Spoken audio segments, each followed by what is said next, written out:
Iggy, the young inchworm, is starting to crawl along a tree branch and eating leaves so that he can prepare to turn into a moth. Okay, let C of t be the distance. C of t be the distance Iggy has traveled in inches after t minutes, and E of t be the amount of leaves Iggy has eaten in milligrams after t minutes of crawling. And they tell us that C of t and E of t, you can not only differentiate them, you can find the derivative, but you can also invert them. So you can consider things like C inverse or E inverse. That's good to know. And now we wish to find a mathematical equation for each of the statements below using the functions C, E, their inverses, C inverse, E inverse, and or their derivatives, C prime, E prime. Okay, so let's look at the part 1. Iggy has eaten 5 milligrams of leaves after crawling for 2 minutes.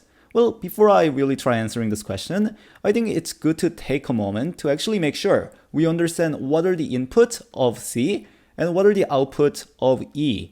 So for example, for C of t, so let me just write it down explicitly here. So for C of t, it looks like the input into this function is t, which is representing the time in t minutes that the Iggy has been crawling. So the input is t, which is time in minutes. And it looks like the output, which is C of t, is the distance Iggy has crawled in inches. And I think it's good to make sure we know what the units are. So I emphasize the units here. So this is the distance. So the output here is the distance crawled in inches. What about E of t? Well, here the input is also how long, how many minutes Iggy has been crawling. So for E of t, the input is also time in minutes. But now the output, which is what this E of t is representing, is the amount of leaves Iggy has eaten in milligrams.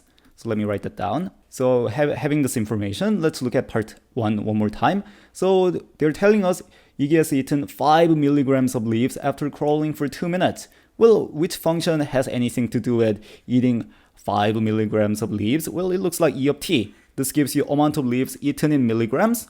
And we know that the output of this was 5, given that she was crawling for 2 minutes. So when the input into this function is 2. So this is exactly telling us that when I compute E of 2, that's going to give us 5. So 2 here is the time in minutes, and 5 here is the leaves, milligrams of leaves eaten. Let's look at part 2, which is more tricky. After crawling 10 inches, Iggy has eaten 3 times the amount of leaves as he had after crawling 6 inches. So now we want to relate how far has crawled to the amount of leaves he had eaten during that process. Well, how can we make the connection? Well, the distance crawled is really given by this output of C of t, but C of t, the input is time in minutes. Whereas we really want to relate this to the amount of leaves, which is the output in E of t. So we actually have to use inverses somehow. We have to make some connection between C and E. And here's how you can do so. Well, the function C inverse is really the function that switches input and output of C. So for C inverse, now the input is the distance crawled in inches, and the output is time in minutes. So how we can try attacking this question is that when we have crawled for 10 inches, that's when the output of C of t is 10. But another way of saying that is that's when the input of C inverse is 10. So we can plug 10 into C inverse to get the output of time in minutes. And once we have time in minutes, we can feed that into E to connect that to get the output of amount of leaves eaten in milligrams. So what I'm here trying to say is that when I do C inverse of 10, this tells you the time in minutes. And by plugging that back into E, so when I apply E to this entire output, then I get the amount of leaves eaten in milligrams when I have been crawling for 10 inches.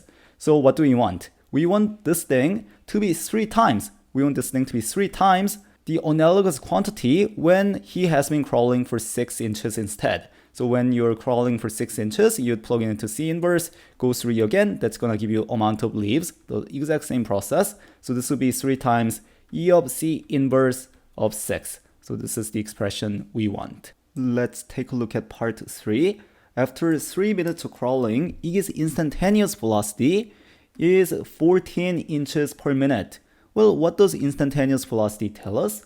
Well, that's exactly the derivative of Iggy's position at that time. And there is actually a function that really gives Iggy's position, and that's really C of t, because C of t is giving us how far Iggy has crawled in inches. So that's going to tell us, this is telling us that C prime at 14, the instantaneous rate of change of Iggy's position, is actually 14. So that finishes all of these questions. Let's see if we can get part B, which is asking us to complete the following sentence to give a practical interpretation. So here we know the derivative of E at 3 is 4, E prime of 3 is 4, and remember that E of t is this function where the input is time in minutes, and the output is amount of leaves eaten in milligram. So here what it's really saying is that we have this instantaneous rate of change of this function at time of 3 being 4. So how can we write a practical interpretation? Well, let's see how they want us to start. If Iggy eats leaves while crawling for 2 minutes and 30 seconds rather than for 3 minutes, then how much does the amount of leaves eaten change by? Well, here remember what this E prime of 3 is representing.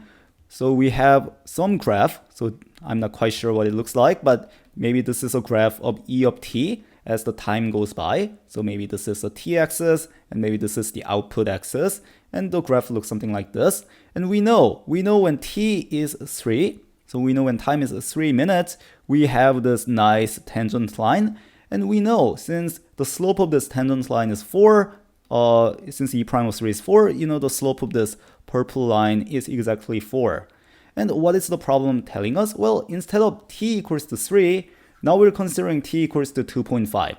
So we're moving a distance of 0.5, negative 0.5 in fact, away from t equals to 3 to go to 2.5 instead. And the question is, how much is E of t changing? That's really the interpretation that they want us to give.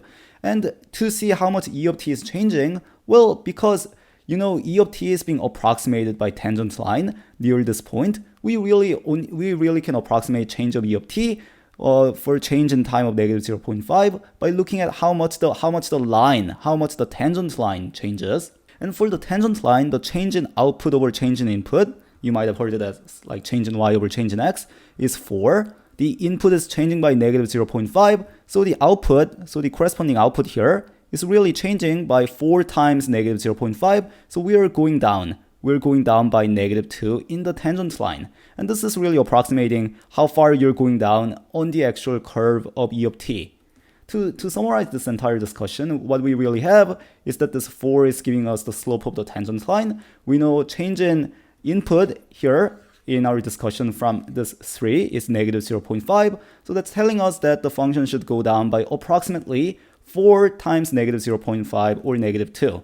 So how do you write this as an English sentence? Well, this would tell us, because the output of E of t is the amount of leaves Iggy has eaten in milligrams, this is exactly telling us that Iggy would eat approximately, so make sure you put approximately since the tangent line might just be an approximation to the curve, and approximately say 2 milligrams less leaves.